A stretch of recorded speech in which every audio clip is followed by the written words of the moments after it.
Love this podcast? Support this show through the Acast supporter feature. It's up to you how much you give, and there's no regular commitment. Just click the link in the show description to support now. You're locked in. Look at what we have here, folks. To the only show that matters. The cream of the crop. Duke loves Rasslin. And there is no one that does it better than your host.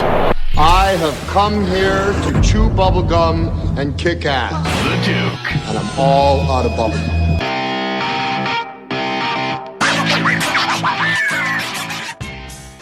Hey, it's Brad Shepard, the Brad Shepard from ProSportsExtra.com. Maybe the most hated person in all of wrestling Twitter.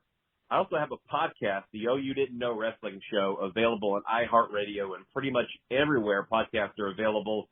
And I have a Patreon, patreon.com/OYDKWS. And that's pretty much it. I'm sure you're familiar with me, but if you're not, I think you'll find this very enlightening.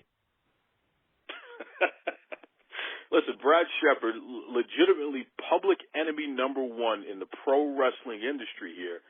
I'm sure all the ham and eggers, they're going to call the FBI. They're going to call the CIA. They may even call Space Force to have the Duke Loves Wrestling podcast taken off the air because I dare bring on the guy that they can't stand the most, Brad Shepard, onto the show. What do you think about that?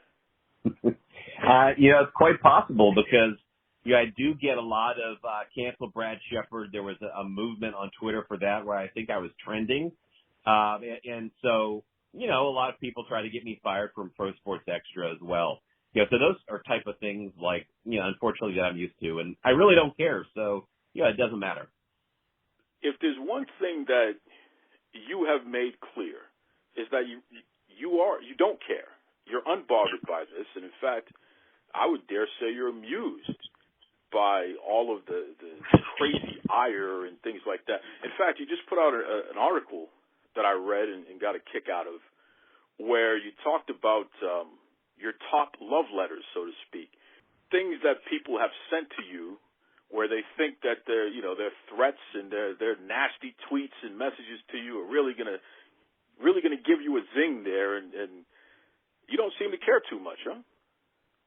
No, I don't really care at all. I mean, everybody has an opinion, obviously, but I have thick skin, and you have to do what I do. But at the end of the day, it's just someone on Twitter who is obsessed with me or spending a lot of their free time thinking about me and tweeting about me. And so it's kind of amusing how they've put me on this pedestal in their mind over something so silly like professional wrestling, something that's essentially just entertainment. And in some cases, it works them into a shoot, so to speak.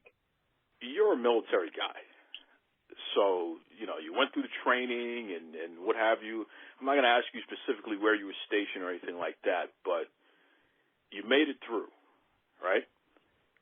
Yeah, absolutely. I went to Fort Jackson, South Carolina. That's where I did my basic combat training, in the Army. And I went to Fort Aberdeen Proving Ground, Maryland. That's where I did my AIT. I was a chemical equipment repair, which is a 63 Juliet. And that was very long. That was like 17 weeks. So yeah, I mean, I know there are conspiracies running around that I'm a fake stolen valor soldier or something to that effect. But I hate to tell people, I was in the Army for 6 years. I was honorably discharged as an E4 specialist. They wanted me to stay longer. They wanted to promote me to an E5, a sergeant. And I was ready to leave the military instead. After a serious experience like that, where you literally have seen it all, does this whole keyboard warrior stuff, these wrestling fans who think that they can threaten you online or challenge you to beat you up the next time they see you at a show, does any of that stuff move you at all? For the most part, no. I mean, it's really easy for people to be tough online. I think you see a lot of that. And, at the end of the day, talk is cheap, but when you see someone in person, especially someone like me, I'm the size of a large wrestler. So, you know, it's very easy to say those type of things until you see me in person and you realize here's a guy with, you know, really just a self-defense / martial arts, you know, fighting background who's just this large 6'6" man. And, you know, so it's very easy to pop off those things on Twitter. It would be a whole different story for probably a lot of them in person. So you can't really take a lot of that seriously. I mean, people get so worked up into a shoot. And I think that's just the thing we see in society today. But, you know, you have to keep those things in mind just for safety reasons. You never know. But at the end of the day, just the typical message of those type of things doesn't bother me. What is it about pro wrestling news and really pro wrestling journalism that's holding it back? Because I'll tell you right now, man, it's as if the majority of the industry, they don't want to step on the toes of the vocal minority out there for fear that they're going to, you know, cuss them and threaten them and do all the things that are being done to you on a daily basis. What is it about journalism that really needs to change in order for it to be on a higher level like other sports or general news and things like that? Yeah, that's a great question. So there's really a couple of components to that. One is the professional wrestling companies themselves have to allow for better access. There's this sort of carny aspect to it, in particular with like a WWE, for example, you know, where they don't allow a lot of access and everything is a blur between real and make-believe. So it's just a very odd situation to begin with. But, you know, by the same token, you see who they have in the wrestling journalism industry, and would you really be that open to giving them access when you see essentially what they have are glorified fanboys? You know, it's not really an ideal situation on either end. So I think you need more, you know, more transparency and access from like a WWE and the other wrestling companies. But on the journalism end, you need a complete overhaul. I mean, it's just even the people who do it full time, they're really just essentially fanboys. Even if they do have a journalism degree, it's very obvious that, you know, again, they're not looking at it objectively like a sports journalist, for example. They're looking at it from a fanboy perspective.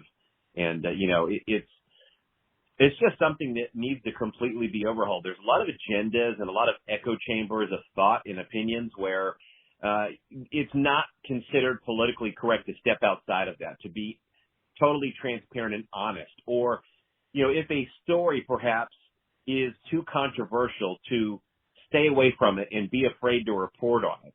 Well, that's exactly what journalists should be doing, is reporting on the most controversial, important stories. They should be more worried about reporting on the WWE Saudi Arabia travel situation than Samoa Joe getting a push on Monday Night Raw. Like, you know, it's kind of ridiculous to me. So I think there's a couple of components to it, but it's in a really, really bad state all around. You know, it's funny that you say that, because I was talking to a friend of mine who's, you know, part of the business, and it was a random night, and they said, you know, that Brad Shepard, he said something about Sasha Banks, and I'm fed up with him. I'm gonna straighten him out. And I'm like, what are you gonna say to the guy that's gonna upset this guy? He's a military guy. He's taken on the world, and he hasn't stopped yet. What do you think you're going to say to this guy that is going to be the one thing that's going to really get him? Just leave him alone. You know? But it brings up a good point, though. Sasha Banks. At one point, that was the biggest story going. You know, she went through WrestleMania. She and Bayley dropped the tag team championships, and then she essentially disappeared. You were on top of that story, and you reported a bunch of things. And, you know, indirectly, she essentially called you out. And the fans kind of took exception to some of your reporting and what have you. What was the whole story from your perspective on that? Looking back on it now, did you have sources that may have not given you accurate information, or do you continue to stand behind what you had reported at the time? Yeah, I mean, I continue to stand by it. The situation evolved, and of course, Ryan Satin was the one who reported about the crying on the floor. And sometimes that kind of gets put onto me when that's not accurate. So it was actually Fox Sports' own Ryan Satin who was falsely reporting that, and he did subsequently apologize, is my understanding, after he got the Fox Sports job. But, situations like that evolve in real time very fast. And, I'm not connected into WWE or any professional wrestling company 24/7. I don't do this for a living. I could if I wanted to. I just don't have a desire to. So it's not like I'm constantly connected into everything about WWE. So that's a disadvantage I naturally have. But, the situations do evolve. And it's very easy to report on something after the fact. Like Dave Meltzer is a guy who doesn't do a lot of news information over social media. He's the guy who goes after the fact and talks about it on, to his paid subscribers on Wrestling Observer Radio. And so it's very easy to do that and say, this is why they did this, or this is what they're going to do after the fact, rather than in real time saying something as it evolves. So, you're really putting yourself out there when you do that. And I don't have a problem doing that because I'm confident in my information. But things evolve in WWE, especially, as time goes on. That's just the reality. I can't change that. I'm just reporting the information. That's all I can do. So, I knew when Sasha Banks returned. And people say, oh, well, she was going to return before. Well, yeah, but I don't control that. There could have been a million circumstances where there was a conversation about her return. It was going to happen. They held off. They decided to do it a different time, etc. I don't control those things.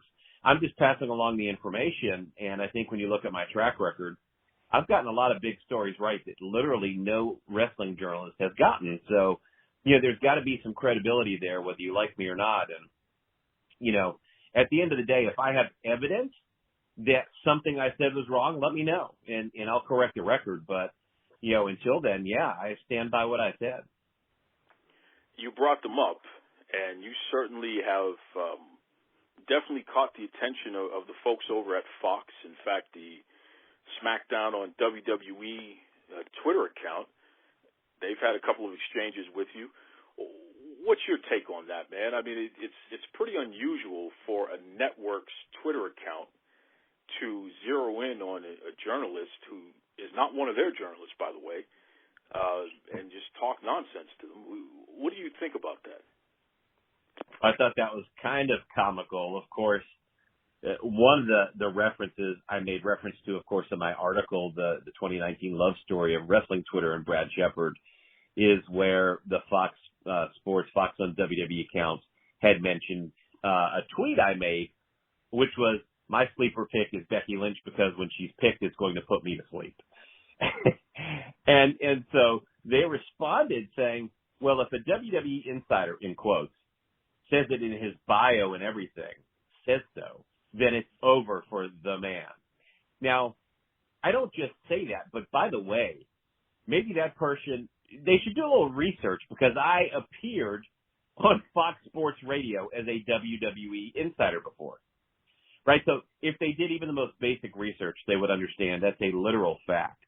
So they're kind of embarrassing themselves in a way without realizing it. But, I think it doesn't matter to me. It's great for me. It's great for spreading my brand. But they're doing my job for me. So I hope they continue to do that. But if I were them, I would absolutely not be doing that. That's the opposite of what they should be doing. In fact, they should be more worried about promoting a show where the ratings are in the tank. I mean, they should be more focused on promoting SmackDown and doing a better job of that than singling me out and, frankly, putting me over to their entire audience. But I appreciate it, though. Yeah, and that's a Fox deal, not so much a WWE deal, but it's definitely the complete opposite of what we know of WWE, which is ignore the competition, ignore anybody who's not part of their family, act like it doesn't exist. They're not in our universe, so to speak. Because as you said, they're just giving you recognition and shine. I'm sure a lot of folks, if they weren't aware of you before, they certainly were after that. So, thank you to whomever's running that Fox account. Good job there. You may have to send them a bottle of wine or something there, Brad. I don't know. Another name, and this is a name that is brought up compared and contrast to yours on a constant basis. And you said his name, Dave Meltzer. Yeah. He's a guy who's been covering pro wrestling. I just turned 37 years old. He's been covering wrestling about as long as I've been alive. The past few years, I don't know what's been going on with him, but it just seems like whatever's happening in the WWE is the end of the world. And if you're New Japan or the new kid on the block, AEW, then everything is fine, which is very strange to me. I like my news to be a little bit more well-rounded. If somebody is just focusing on something and saying it's bad and then saying something else is good, I instantly question it. Sure. But Dave doesn't seem to have much love for you, neither he nor his fans. So let me ask you directly. Do you have a relationship with Dave Meltzer, number one? And number two, what's the story with you two just in general? I mean, did you steal his girlfriend, or does he not like your cologne? Like, what the hell's going on there? Yeah, so I guess I'll take it back to the beginning when I first broke the story of the XFL return. And when I did that, it of course made international news. And that's the first time that Dave Meltzer, that I know of, officially credited me in his Wrestling Observer newsletter. Now, fast forward, by the way, a few years later, and he's telling people that I'm a troll, that I don't have any sources in WWE and to ignore me. He completely discredits me to his audience. Again, he himself used me in his Wrestling Observer newsletter, but, essentially, Dave, once I started getting big story after big story, I had the XFL, I had the WrestleMania location, I had the Hall of Fame class in advance, and just things like that, time after time. He eventually stopped crediting me. And he actually started stealing some of my stories without crediting me. And he started discrediting me to his audience. So basically, he got threatened, in my opinion, by, the work that I was doing. These guys are very protective of their spot, and I'm not sure everybody understands that. Them meaning the wrestling journalists. And they don't want outsiders coming in and stealing their spot, and that includes Dave. Dave likes being the authority on professional wrestling. And Dave makes his income by being that so-called authority. Well, as we've seen over the years here recently, that's really been exposed as bullshit. Dave's sources have dried up, drier than the Sahara Desert. He's probably had his worst year ever in 2019. Just multiple stories wrong, just making a complete horse's ass out of himself time after time. So, it just kind of evolved from there. Like, I was getting a lot of stories right. He started crediting me, and then they didn't like the attention I was getting. I was going on, ESPN radio and Fox Sports Radio.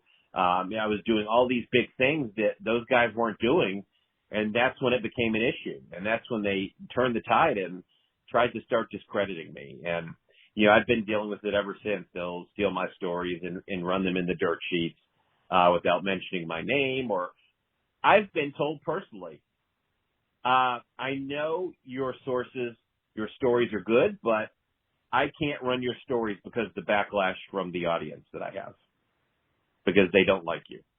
So it's just dealing with a lot of, just ridiculous nonsense like that. You don't kiss someone's ass and you tell it like it is. Dave Meltzer once apologized to me in a DM. I don't think a lot of people realize that. But in the very beginning, Dave Meltzer actually DM'd me an apology for not crediting me in the Observer in one of his stories. It's the only time he's ever done that. And that was a good thing to do. But ever since then, he's done the opposite. He's continued to steal my work, and, he blocked me on social media, but it's very clear he's following my work. He spends his time on the, what they call the board on the F4W website for subscribers, talking about me and even others as well in the journalism industry. It's very odd. I mean, this guy is 60 years old, and he'll be, talking negatively about me or discrediting me on his paywall. it's just very odd behavior.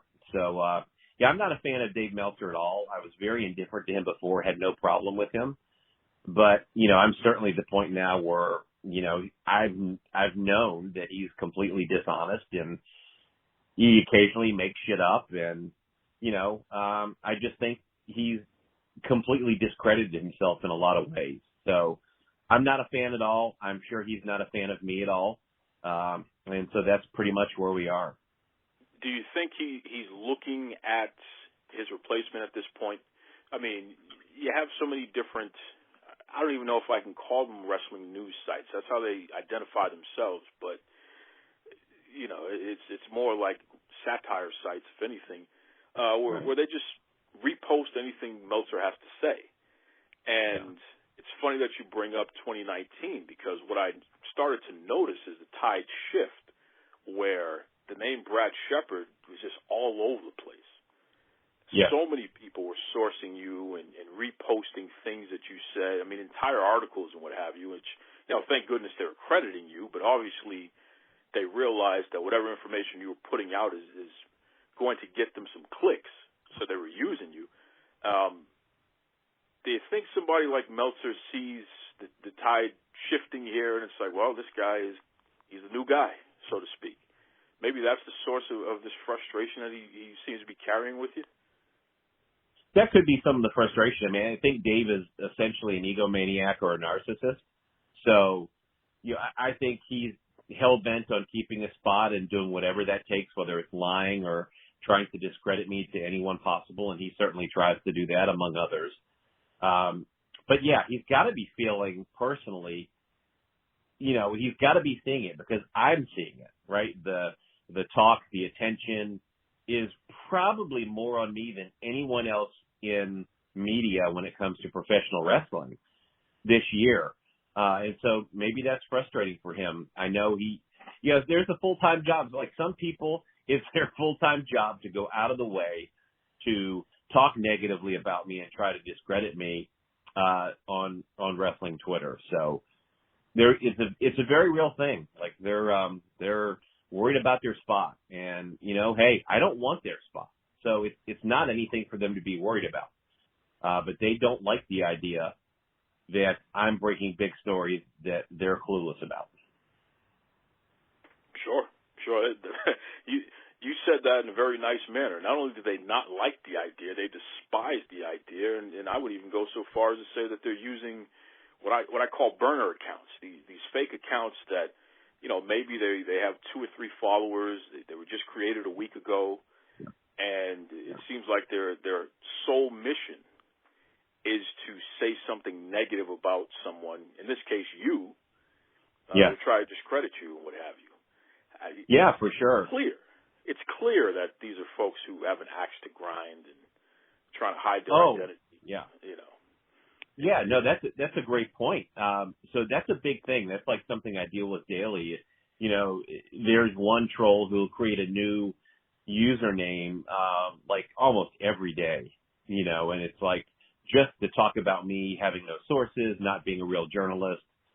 But it's stuff like that, like every single day that they spend their energy on. And you obviously know that there's people in the industry behind it, right? And it's one of those things. I mean, they go as far as making up tweets, like creating fake tweets, which anybody can do. There's apps for it. It's not hard to do. They'll screenshot a fake tweet after creating it, and then they'll say, "Oh, Brad Shepard said this." There's been a Facebook account recently that's been posting a lot of fake news saying that I said something, which I never obviously did. But, people may read it and think, oh, man, Brad Shepard really said this. So I deal with like a lot of that sort of noise and confusion and just trying to help people understand what I said and what I did. And it's always best to get it from the horse's mouth. I'm not hard to find or, to talk to. So, but it's a very interesting thing. Speaking of interesting thing, I mean, over the past year, we finally have what could very well be someday I don't think they're there yet, but someday, a true challenger to the WWE, and I'm talking about All Elite Wrestling. What's your general take in regard to, their first year there, and they're a startup, so they've had some growing pains for sure. But overall, what's Brad Shepard's take on this new kid on the block, All Elite Wrestling, and their first year?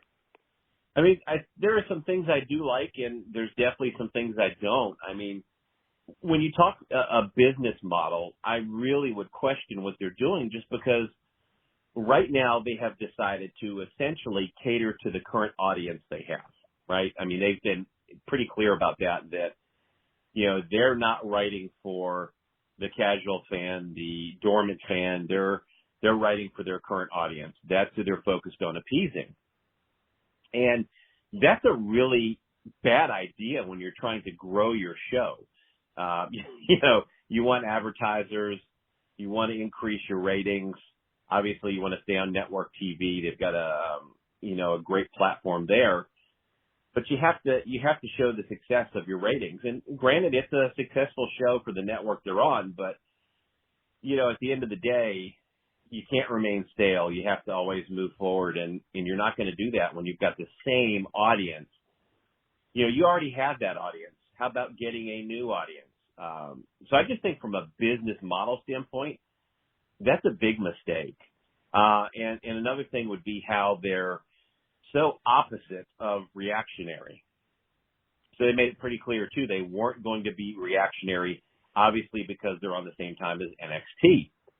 And granted, you don't want to do everything reactionary, but I think there's a happy medium where, man, there's going to be some times where you should probably change some stuff up on short notice based on what happens with NXT, and that's okay. Keeping yourself flexible to do something like that is a good thing. So, just from a business standpoint, a couple of those things I do find questionable. They do have a base audience. It's that hardcore wrestling audience that loves indie wrestling and ROH and New Japan and those type of things.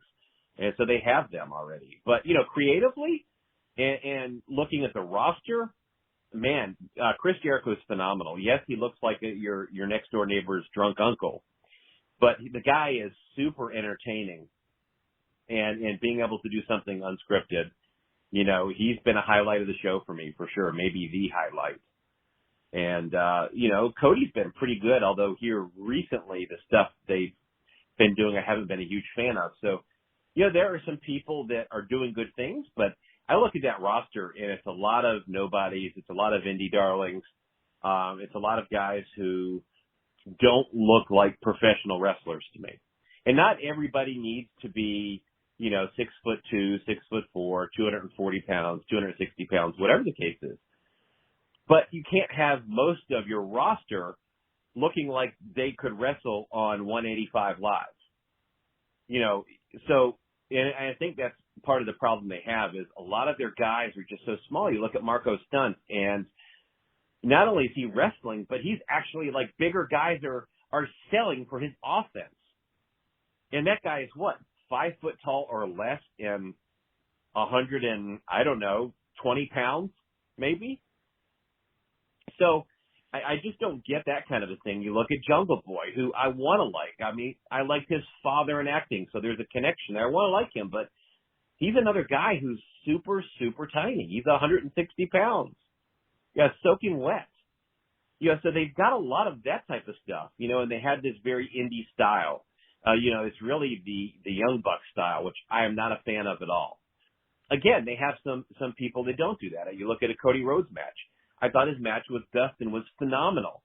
But then you have the opposite spectrum of that and the Young Bucks, and, they're just doing these mindless, stupid-ass spots.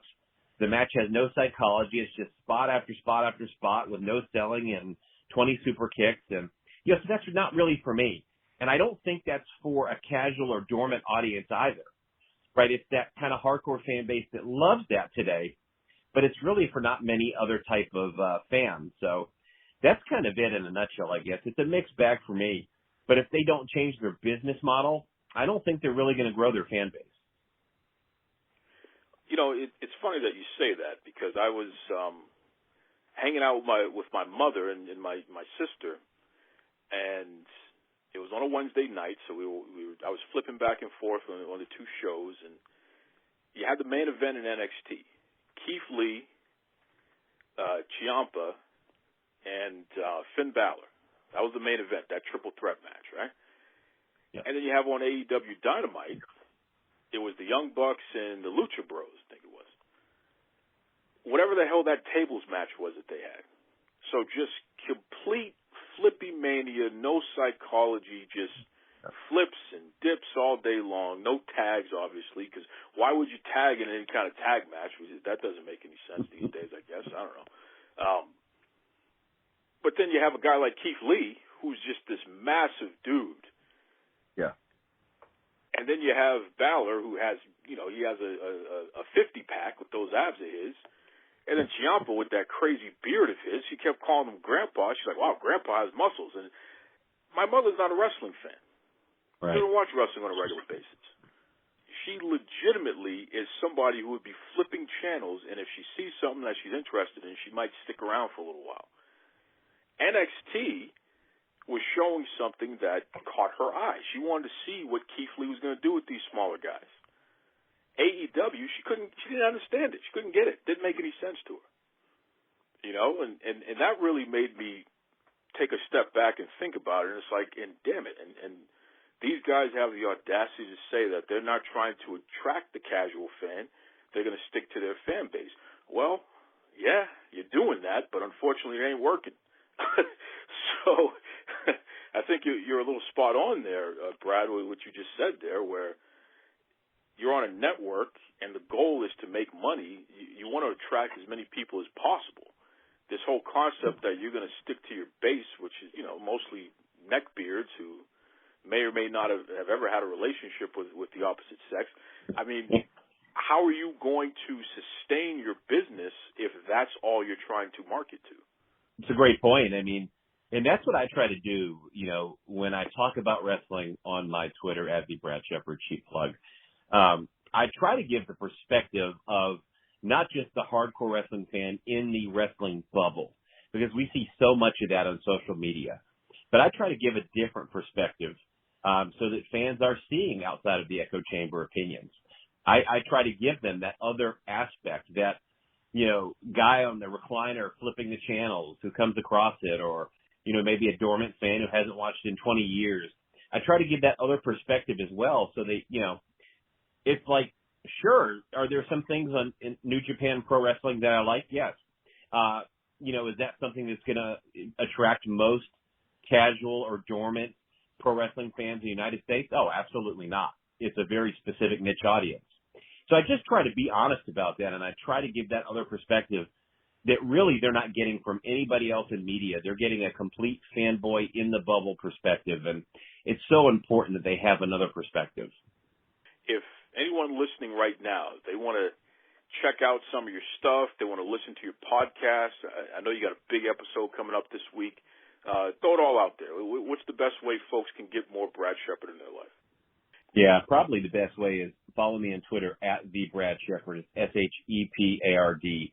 You can find a lot of my information there on my Twitter profile, as far as our Oh You Didn't Know Wrestling show, Patreon, our Oh You Didn't Know Wrestling show podcast that comes out every Thursday on iHeartRadio, iTunes, pretty much every platform you can think of. I've lost count. So those are a couple of really cool ways to follow what I do. Obviously, ProSportsExtra.com. My articles there are always interesting, and that's pretty much it. There's a lot of different ways to get a hold of me and follow my work. So, but probably the best thing is my Twitter account. Before I let you go, Brad, let me ask you one more question, and at least for me personally, it's an important one. We can talk about pro wrestling and all of this great stuff, this sports entertainment that gets us all excited, this fantasy world, so to speak, that, I'm sure somebody like yourself, you grew up watching this stuff, and that's probably the reason why you dedicate so much time and effort into shining a light on the business itself through your articles and your podcast and what have you. One of the things that I always wonder about is the humanity of a lot of this stuff.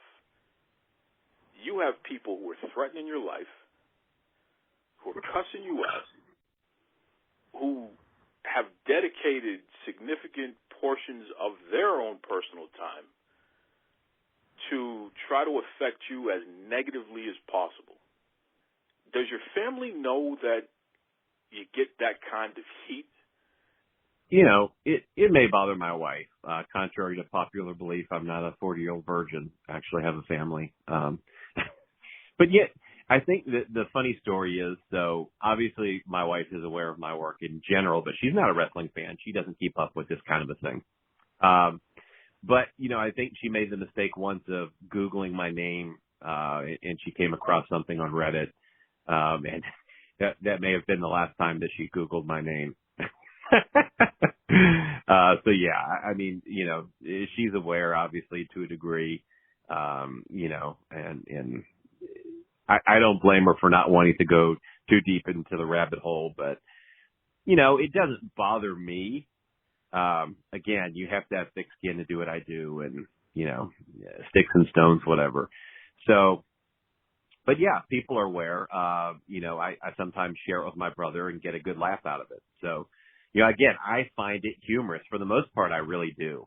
I find it funny. Because again, at the end of the day, even if you hate me, you're really kind of doing my job. You're spreading my brand, in me personally, my name, what I do to your followers. So, you know, when Anaya Jax is tweeting out that I need to find a new source because she's not returning in the first quarter of 2020, like I reported, in April of last year, you know, she's doing me a favor. She has like 500,000 followers, right?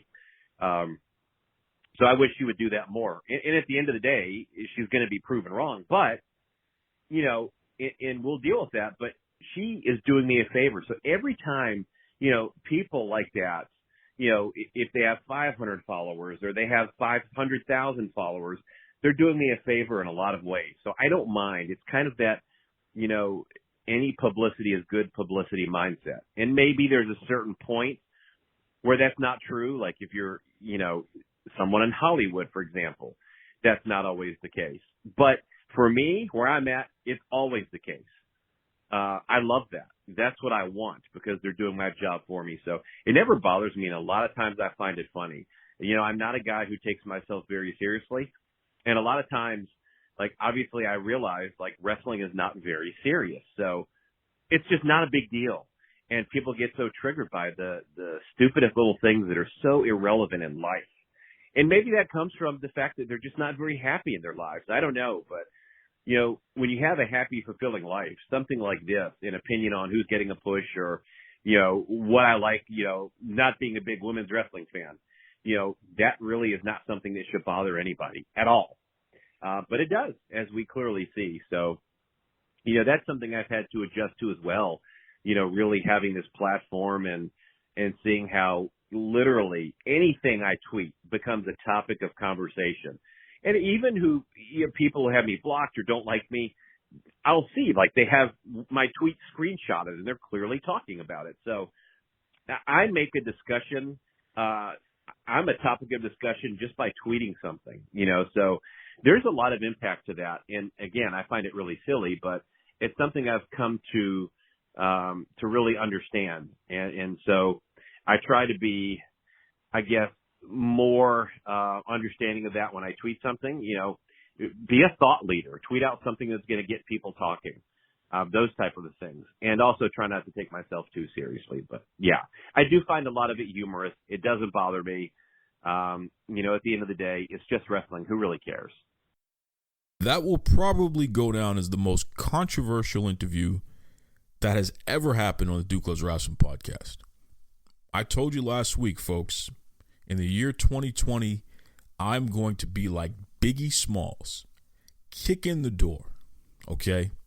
This whole concept of if somebody says something that you don't agree with, suddenly that means that you have to cancel them. You can't talk to them. You can't associate with them in any way. I don't subscribe to that. And I'm going to tell you something about Brad Shepard. A couple things. Number one, I don't agree with everything that he says. But I also don't disagree with everything he says. And that's no different from anybody else that I know, by the way. So that's number one. But number two, when I take a look at some of the neckbeards and the humanoids who make it their business day in and day out to give that guy a hard time, to complain and threaten and cuss and carry on, I notice that there's some overlap whenever I say anything about AEW. It's the same neckbeards and humanoids that are talking nonsense to me, that are sending me threats, that are talking trash to me. And what I've found, I had like a epiphany. If somebody is being given a hard time by a particular population of people who are also giving you a hard time, then that somebody's probably not so bad. Now, does this mean that me and Brad Shepard are going to be best friends forever or something like that? Of course not. Of course not. But I'll tell you what it does mean. I respect the fact that the man doesn't run, doesn't duck, doesn't hide. He says what he says, and it is what it is. A lot of you folks are still upset with him over that Sasha Banks thing. And again, I think that he articulated it well. You're kind of blaming him for things that other folks have said, Ryan Satin in particular. Kind of lumping the two of them in together, which doesn't make any sense. And Shepard brought up a good point. I mean, you report on something, and it's a moving target. Things develop, they change, and you keep the reporting going. That's the way it goes, man. So, whatever. You know, definitely send me your messages, send me your emails, good, bad, or indifferent. Doesn't matter to me. I'm going to put the content out there. I will interview anybody, and I will ask them direct questions, and we'll see how it all shakes out. I mean, it's funny because a lot of you lost your ever-loving mind last week when I had Obi Tynes on the show. You know, the guy that's been blackballed in wrestling, or at least there's been a major attempt. Don't book him. Don't book him. All because he says he doesn't agree with transgender athletes competing, especially when it relates to transgender women competing against non-transgender women. I don't agree with OB, which we made that very clear last week on the show, but that doesn't mean that the man is not entitled to expressing his point of view. And it doesn't mean that we need to just shut him down, cancel him, don't book him anywhere, get rid of him, tar and feather him, just because he has a view on something. You've gone too far, every single one of you. Check out Brad Shepard's Twitter account just to see it. You've gone too far. Somebody doesn't agree with you, and it's like the end of the world. You're having a conniption about it. Let me tell you something. Debate for me is like a pickup game of basketball. You know what I'm talking about. You got the basketball court down the street. You show up to the court. Doesn't matter who's playing. You join in, and whatever happens. Maybe you play a game of 21. Who knows, right? Game of horse, whatever. Full court, half court's all the same. You don't hate the person if you win or if you lose. It's sport. That's all it is. That's what debate is to me. It's like playing a game of chess. I don't hate you if you beat me or if I beat you or if it's a stalemate. Who cares? It's just enjoyable to compete. And I think a lot of you have this weird, I'm just going to say it. Some of you are just social outcasts. And it's manifested in a manner where you finally found a community of other social outcasts. And you've become the oppressed that has turned into the oppressor. When you run across people who aren't afraid of your opinion, who aren't afraid to tell you that you don't make any damn sense, who aren't afraid to say that the person that you love is not so great, you can't handle it. You shut down. And then you lash out. I think all elite wrestling, for the most part, is poorly managed. As a business, they market things and then they don't deliver on those things. It's poorly managed. And on the flip side, I think the WWE is very well managed. And I think their content is not always very good. In fact, half the time it's pretty terrible, but they manage their business correctly. They deliver on what they market for the most part. And the end result is not always very good. But at least they gave you what they told you they were going to give you for the most part. There are exceptions, but for the most part. That's bare bones stuff, man. So if All Elite Wrestling can't even give you the bare bones stuff, what the heck? We can't even get past that point. I'm still holding them accountable for what they claim they're going to do.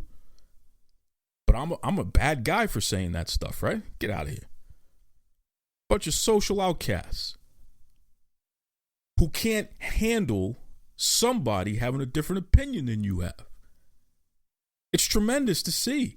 And I'm going to tell you right now, I'm going to clue you guys in on something. I am thoroughly entertained by each and every one of you who can't handle somebody telling you that you don't make sense, that your opinion is not necessarily a fact, that the people that you look up to and that you love and you follow and you believe in aren't so great. I get a kick out of it to see you have a meltdown over somebody telling you that stuff. Because I think it's foolish. Not everybody has to agree with you, and they're not going to. And if you can't coexist with people who disagree with you, something's wrong. That's my opinion. Something's wrong. Who the hell can go through life only interacting and only existing with people who agree with them? How does that even work? I don't get it. But I appreciate people like Brad Shepard for stoking conversation and challenging the way that we look at things and the way that we think. And again, hey, does he get everything right? Hell no. Not even close. But he doesn't get everything wrong either. And you keep talking about it. You keep going back for more. Me too. So, it's fun. Interesting stuff, man. You know, it's crazy because I'm taking a look at this thing, and, you know, I'm a big women's wrestling fan. That's one thing me and Brad don't agree with, by the way. He's not necessarily a big fan of women's wrestling. I'm a huge fan of women's wrestling. But it doesn't mean that I want to threaten to pile drive the guy next time I see. First of all, I can't pick him up. He's a big guy. Can't pick him up. But beyond that, we can have a difference of opinion on that. But it's interesting. Something just happened. Breaking news. Mercedes Martinez, legitimately one of the top wrestlers in the world. She's fantastic. She's amazing. She's been kicking butt all over the place for a long time. She's helped do training seminars and things for a lot of people who you may know of and people who you're definitely going to know about. She's just well respected, man. Fantastic person. Fantastic wrestler. She just signed with the WWE. And it got me to thinking. Imagine you are AEW. And you have a women's division that's been poorly booked. To the point where you've admitted it. And the person who allegedly is responsible, Kenny Omega, has had to admit that there have been some major mistakes, and he promises that it's going to get better, whatever that means. Haven't seen it yet, by the way. You have a talent like Mercedes Martinez on the open market, and you don't do everything in your power to sign that person? You mean to tell me that Tony Khan couldn't go to daddy and scrape together enough pennies to sign Mercedes Martinez? But Rio is your champion? And then you have the audacity to say that the reason why the women's division has been executed so poorly is because of the lack of availability of the stars? But Mercedes Martinez is on the open market. She's available, right? You've used her a couple of times. Poorly, by the way. A locker room leader. Well respected. Person who can kick butt in the ring. And you could not scrape together enough pennies to sign her? You allow the WWE to get her? You're not serious. You're not serious. I'm sorry. You're not serious. Can't take you seriously. I just have to laugh at you. Because you keep telling me that it's going to improve and things are going to get better. And listen, I give you credit. Big Swole was huge. I like Chris Statlander. She's fantastic as well. I think the Sheeta girl, she's good as well. But my goodness, Rio is champion. You still got Nyla Rose losing matches. My goodness. Speaking of WWE, what do they have? One women's match the other day on Raw? Complete embarrassment. Disrespectful, disgusting. You ought to be ashamed of yourself. And Paul Heyman, I'm talking to you directly, and also you, Triple H, Stephanie McMahon, Vince McMahon. I'm talking to all of you. George, your co-president, George. Where's this equal opportunity crap that you guys keep preaching? Why do we have one women's match on a 3-hour program? It's 2020. No excuse for it. And I'm going to tell you right now, WWE, you got Asuka? You just signed Mercedes Martinez. You got Ember Moon, who should be coming back soon. Becky Lynch and Charlotte and Sasha. Jesus, Alexa Bliss. Natty, who legitimately is just class personified. I got to wonder, with this collection of talent that you have, Ito Shirai, Kairi Sane, Shayna Baszler, Rhea Ripley, Toni Storm, Ginny, with this collection of talent that you currently have, these women are legitimately the top wrestlers that have come along in Jesus, the past 20 years, right? Like we haven't seen women's talent this good since the old All Japan Pro Wrestling days, right? Why the hell are you collecting all of this fantastic talent and then you turn around and only have one women's match on a 3-hour program? How does that work? You have the best women in the world for the most part. There is not a single roster in all of pro wrestling that's stronger than the WWE women's roster. It doesn't exist. And I would venture to say that it never existed anywhere else. Not for a major promotion. You got one women's match on a 3-hour program. You all ought to be ashamed of yourself, and I'm disappointed in all of you. Disgusting. We cannot allow it to happen, folks. There's no excuse for it. It just comes down to poor decision making on the part of who's in charge, and quite frankly, it's disrespectful. It's a lack of commitment. What the hell is the point of having all these fantastic people on the roster if you're not going to utilize them? Do I really need to see some of these garbage matches that you put on instead, and these skits and all this other garbage that you're doing when you could have had more women's content? Come on. And some of you would disagree with me. A lot of you will talk that, well, the girls' matches, they're women, first of all. They're not girls, they're women. But, well, we don't need to have equal matches for women, and we don't need to have multiple women's matches. Well, why not? There's no excuse not to have it, especially when you have that collection of talent. Now, listen, if you were to make that argument for AEW, it's debatable. Even though I think they have a talented women's roster in general, I just think that they're being poorly utilized. But if you want to make the argument that because they're so little utilized, you can't even put on multiple women's matches on their television show because it may not be executed well because they don't put any kind of legitimate support behind those women. That's an argument. I'm going to argue against it, but it's an argument. There's nothing to argue with the WWE.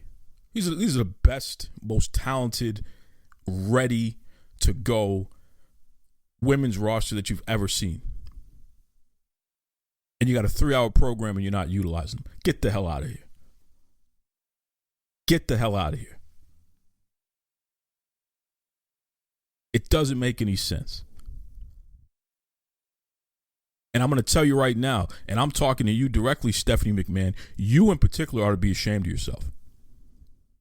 Because you know better. My expectations for everybody else in there are pretty low. I don't really think too highly of them, to be honest with you, as it relates to what's going on with women, because there's too many starts and stops. But you know better. So for you to ever allow a 3-hour program to happen any week with only one women's match, I'm looking at you and I'm disappointed in you the most. Because you should never allow it to happen. You are a strong, powerful, imposing, serious business person.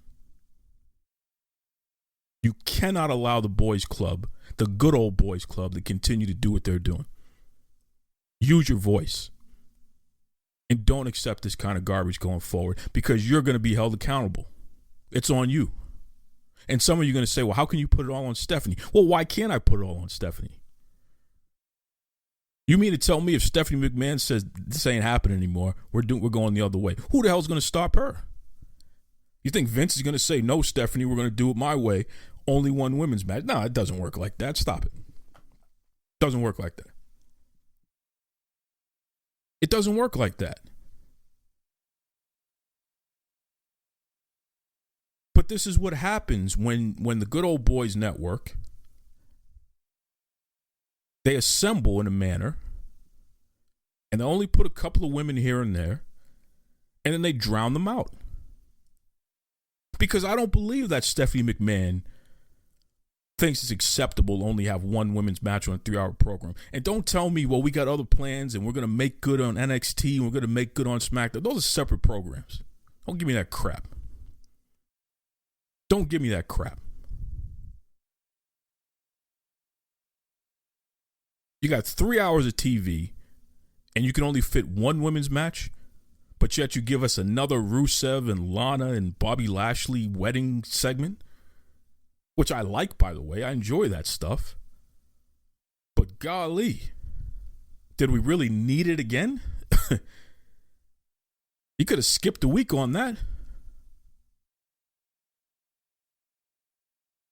I'm going to tell you right now, do not ruin Mercedes Martinez. Don't do it. Don't ruin her. You'll never hear the end of it if you do. I want to thank Brad Shepard, good guy, coming on the show.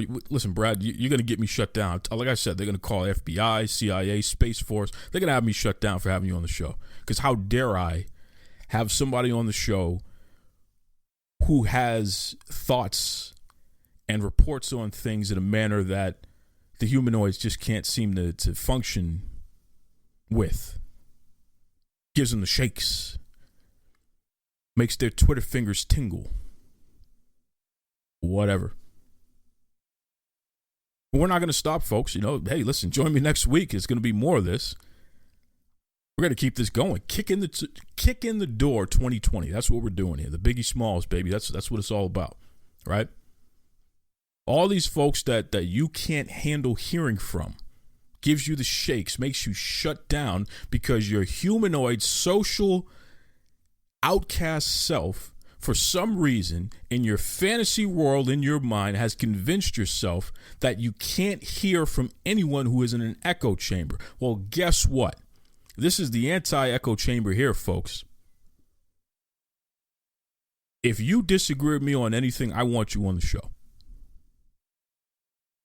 Because I'm tired of, I can hear my own voice. I don't need to hear anybody else agree with me. I already agree with myself. Let's hear some disagreement. Why not? Damn right. All right. Until next week, folks, be kind to yourselves. Be kind to others. Take it away, Tony Schiavone. This is Tony Schiavone, and we're desperately out of time on Duke Loves Wrestling.